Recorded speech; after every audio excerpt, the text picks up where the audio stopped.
Hi friends, స్పైసీగా ఉండే all in one garam masala ఎలా తయారు చేయాలో చూసేద్దాం రండి. మేమే హీరోలమంటూ ధనియాలు, జీలకర్ర, కొంచెం స్పైసీ ఇష్టపడే వాళ్ళకి నేను ఖచ్చితంగా ఉండాలంటూ మిరియాలు, ఇకపోతే లవంగాలు, యాలకులు, దాల్చిన చెక్క, జాజికాయ, జాపత్రి, అనాస, రాతి పువ్వులు ఇవైతే మేము మసాలాకి మంచి ఫ్రాగ్రెన్స్ ఇచ్చే క్వీన్స్ మనీ ఇలా ఒకదానికొకటి పోటీ పడి తయారైన ఏకైక మసాలా పొడి. హాయ్ అండి, welcome to Amantha's world. Garam masala ఎలా తయారు చేయాలని ఇద్దరు ముగ్గురు అడిగారు. అది ఆ మసాలా కూడా మనకి బిర్యానీలోకి, పులావ్ చేసుకోవడానికి, తర్వాత కర్రీస్లో వేసుకోవడానికి ఏ విధంగా చేసుకోవాలని అడిగారు. దానికి నేను పక్కా కొలతలతో మీకు చూపిస్తాను. ఇలా చేసి చూడండి. ఆ మసాలా అయితే చాలా బాగుంటుంది. ఫ్లేవర్ బాగుంటుంది, ఫ్లేవర్కి ఫ్లేవర్ ఉంటుంది, ఘాటుకి ఘాటు ఉంటుంది. చాలా అది సింపుల్గా కూడా చేసుకోవచ్చు. నేను మసాలా ఎక్కువ చేస్తున్నానండి. మీకు కొలత ప్రకారంగా కావాలనుకుంటే కనుక ఈ కప్పుతో నేను 2 కప్పులు ధనియాలు తీసుకున్నాను. ధనియాలు కొంతమంది ధనియాలు, జీలకర్ర పొడి సపరేట్‌గా వేసుకుంటారు. కానీ నేను మసాలాలో కలిపి వేసేస్తాను. అది 2 కప్పులు తీసుకున్నాం కదా! అందులో సగం జీలకర్ర తీసుకోవాలి. మిగతా అంటే 1 కప్పు జీలకర్ర తీసుకున్నాను దాంతోని. ఇలా మనము కొలతలు లేకపోయినా పక్కాగా సగం సగం సగం వేసుకుంటూ వచ్చేవచ్చు. ఇప్పుడు ఇంకొక కప్పు అంటే దానిలో సగం అన్నమాట. ఈ సగం కప్పుతో కూడా మనము ఇలాచీలు, లవంగాలు, దాల్చిన చెక్క సమానంగా తీసుకోవాలి ఈ చిన్న కప్పుతో.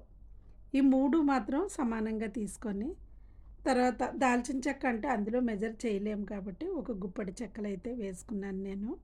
అంటే నా క్వాంటిటీ ఎక్కువ కాబట్టి నేను ఎక్కువ తీసుకున్నాను. క్వాంటిటీని బట్టి మీరు కూడా తీసుకోవచ్చు. ఎలా అంటే ఒక కప్పు ధనియాలు వేసుకుంటే అందులో హాఫ్ కప్ జీలకర్ర, మళ్ళీ హాఫ్ కప్పు జీలకర్రలో హాఫ్ కప్పు ఈ లవంగాలు, ఇలాచీలు, దాల్చిన చెక్క ఇవి వేసుకోవాలన్నమాట. తర్వాత మిరియాలు అనేవి మనం కొన్నే వేసుకోవాలి. ఈ హాఫ్ కప్పులో మళ్ళీ పావు కప్పు మిరియాలన్నమాట. ఈ రాతి పువ్వు కూడా ఒక పావు కప్పు అలా తగ్గించుకుంటూ మనం అంచనాగా వేసేసుకోవచ్చు. అందులో ఒక 3, 4 బిర్యానీ ఆకులు అంటే నేను ఎక్కువగా తీసుకుంటున్నాను కదండి, అందువల్ల 3, 4 వేసుకున్నాను. లేదు తక్కువ తీసుకున్నప్పుడు అంత అవసరం లేదు. అలాగే పావు కప్పు అనాస పువ్వు, తర్వాత జాపత్రి పావు కప్పులో సగం వేసుకోవాలి, అర్ధపావు వేసుకోవాలి. కొంతమంది షాజీరా కూడా ఇందులో వేసుకుంటారు, తర్వాత గసాలు కలిపి వేసుకుంటారు. అలా వేసుకునే కంటే షాజీరా అందరూ ఇష్టపడరు, కొంతమంది వేసుకుంటారు, కొంతమంది వేసుకోరు. నల్ల ఇలాచీలు కూడా, యాలకులు ఉంటాయి, అవి కూడా వేసుకుంటే ఆ టేస్ట్ అయితే సూపర్గా ఉంటుందండి, చాలా బాగుంటుంది. కొంతమంది గసాలు అయితే సపరేట్గా వేసుకుంటారు. అంటే గసాలు నేను కూడా ఇందులో కలపట్లేదు. ఆ గసాలని మనం అప్పటికప్పుడు పేస్ట్ చేసుకొని వేసుకున్నట్లయితే ఆ టేస్ట్ నెక్స్ట్ లెవెల్లో ఉంటుందన్నమాట.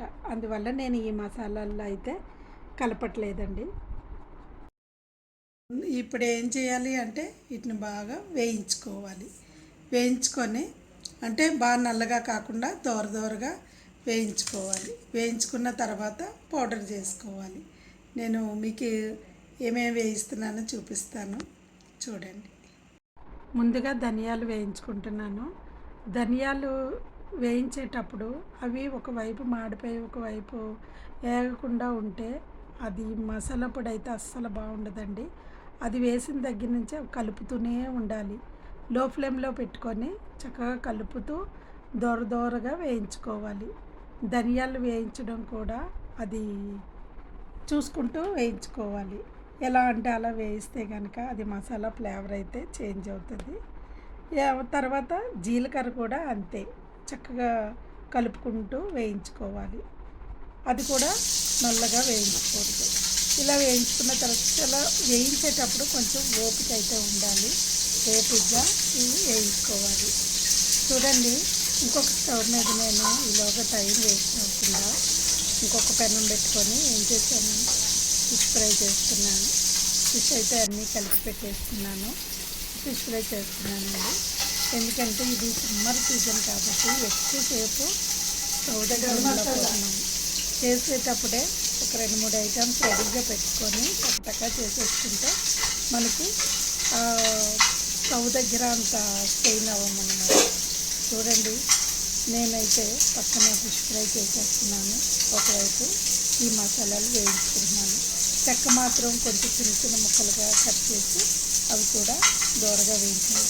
ఇక్కడ నేను మీకు చూపించిన ఐటమ్స్ అన్నీ వేయించుకోవాలి, కానీ అవి చాలా జాగ్రత్తగా వేయించుకోవాలి. అందులో ఏ ఒక్కటి మాడిపోయినా అది బాగుండదండి.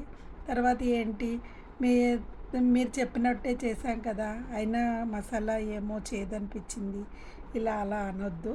మీరు వేయించేటప్పుడు ఓపికగా వేయించుకోండి, మంచిగా వేయించుకోండి.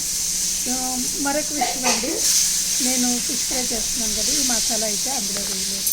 ఫిష్ ఫ్రైకి వేరే మసాలా ఉంది. ఫిష్ మసాలాకు ఇన్ని ఇంగ్రీడియంట్స్ అవసరం లేదు, చాలా సింపుల్గా చేసుకోవచ్చు. అది కూడా నేను మీకు నెక్స్ట్ వీడియోలో అయితే పెడతానండి, ఖచ్చితంగా మిస్ అవ్వకుండా చూడండి. నేను ఈ మసాలా పౌడర్లు చేస్తుంటే బయట నుంచి గుమ్మగుమ్మలు వస్తున్నాయి, ఏం వంటలు చేసేస్తున్నారు అని అడుగుతున్నారండి మా పక్కన నైబర్స్.